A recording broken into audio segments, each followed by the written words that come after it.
Well, hello there, Agents of Chaos. My name is Grey Galaxy, and this is every single time Mercury in Retrograde came for the Curdled Creamsicle and his ridiculous goons. I'm so glad you're here with me. Before we begin, please make sure that you are subscribed wherever you're watching me from, and tell me in the comments, how did Mercury Retrograde fuck you up this season? I could give you a ton of examples how it personally undermined my whole existence.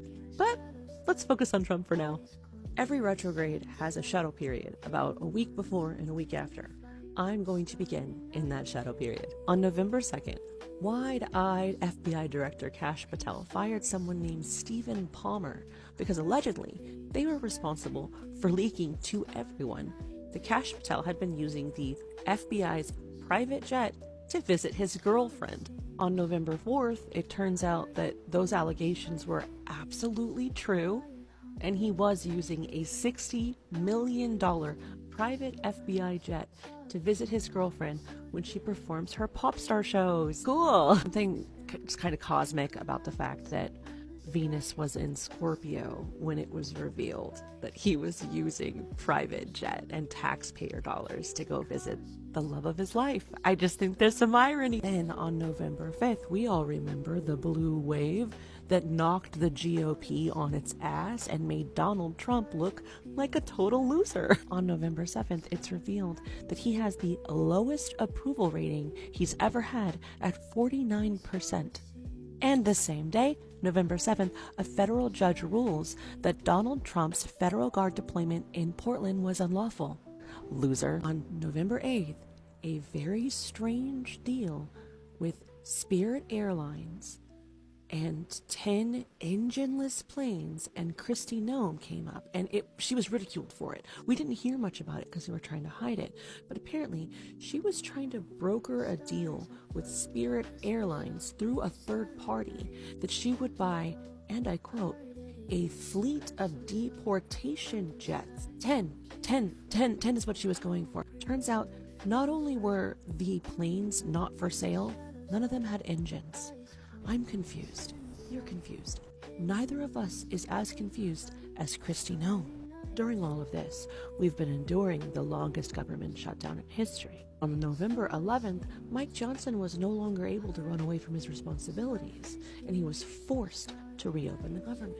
Then on November 12th, Adelita Grijalva was sworn in, giving us the last signature needed to release the Epstein files. Also on November 12th, the House Oversight Committee released 20,000 unpublished emails from the Epstein estate. Guess who was mentioned over 1,900 times? You guessed Donald Trump. You are correct. Not only did these emails mention Donald Trump 1,900 times and implicate him in some stuff that is very, very shady, but it also gave us further insight into how close Steve Bannon really was with Jeffrey Epstein, and gave us a direct tie from Peter Thiel to Jeffrey Epstein. It's just November 12th. Mercury has been savage. Also on November 12th, Ireland opened a DSA investigation into X and Elon Musk for some shady practices. Love to hear it. On November 13th, Spain fined X and Elon Musk $5.8 million for crypto ad failures.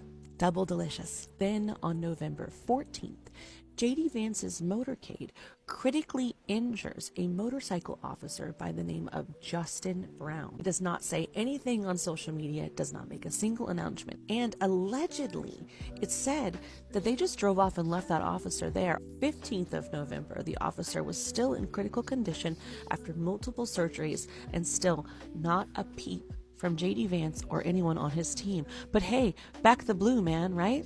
November 17th, Peter Thiel drops all of his Nvidia stock. And I mean, it's not a little bit.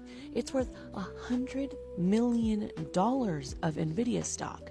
This is a sign that not all is well in the AI bubble. November 18th hits, and the House forces through the release of the Epstein files due to a discharge petition. This really freaks Mike out, but Mike Johnson believes that once it goes to the Senate, it will be pushed back to the House for further revision so that they can make it a little bit harder for us to get all the files. But what he doesn't know is, when he wasn't paying attention, the Senate got unanimous consent to pass it. So as soon as it hit the floor, it was automatically signed and pushed through to Donald Trump's desk. This freaked out Mike Johnson and Donald Trump. And on November 20th, it's rumored that Pam Bondi was warned by Republicans not to obstruct the Epstein files release. Also on November 20th, another federal judge blocked Donald Trump from the Washington Guard deployment. Keeping in mind how low Donald Trump's approval rating already is by November 21st and how many of his fans are already turning on him, he invites Mamdani into the Oval Office, which is supposed to be a private meeting. But the last minute, the press were invited in, and they spent all their time trying to needle Mamdani and get him and Donald Trump to fight. But I'll tell you what, Trump was enamored. Get yourself somebody who looks at you the way Trump looks at Mamdani. Yeah, that's right. The President of the United States snuggled up to our famous Muslim Democratic Socialist. It was delicious, and his fan base was not having it. So many red hats were burned that day. I'm not sure if you guys remember Donald Trump saying that we were going to have a golden dome like Israel has an iron dome. Well, on November 21st, it was announced that there may be some delays in that happening. Nothing's working for this guy. Ugh. Also on the 21st, some of Peter Thiel's old emails kind of like came to the surface, different ones, new ones, and these ones had aged like a fucking milk. They were billionaire manifestos and absolutely disgusting. Everyone is laughing at him. No one is taking him seriously. And finally, my favorite happening on November 21st, crypto crashed. No joke. $1 trillion just erased from the crypto market. Who was hit the hardest? Oh, well, Elon Musk, Peter Thiel, and our own little curdle creamsicle, Donald Trump. Delicious. Between the 22nd and the 23rd of November, some very interesting poetry from JFK to Olivia Nuzzi came out. I'm not going to read it. I don't want you to read it. No one should ever read it. Ugh. On November 23rd, it was revealed that Kash Patel is using SWAT agents on the taxpayer dime to offer protection for his girlfriend. On November 24th, all of the indictments against Comey and Letitia Jack were dropped because Pam Bondi is incompetent and can't do her job. November 26th, it was revealed that Kristi Noem was the person that gave the direct order for people to ignore the judge and send out the deportation flights anyways. Literally, the DOJ threw Kristi Noem under the bus. I love it. Finally, on November 26th, Caroline Leavitt's sister-in-law was deported. Apparently, no one's safe. No one's safe. The White House was very clear to make sure that everyone knew that Caroline had nothing to do with it. Mercury retrograde officially ends on November 29th, but it will have that shadow period after it goes direct for about 7 days. Do I think that this next 11 to 12 day period is enough time for the regime to completely collapse? Maybe.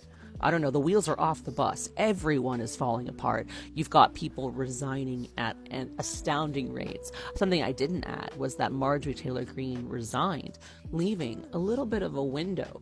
I don't know, this is a very interesting Mercury retrograde, to say the least. I want you guys to tell me in the comments, what was your favorite part of what we talked about today? Did you have a moment of retribution that you saw?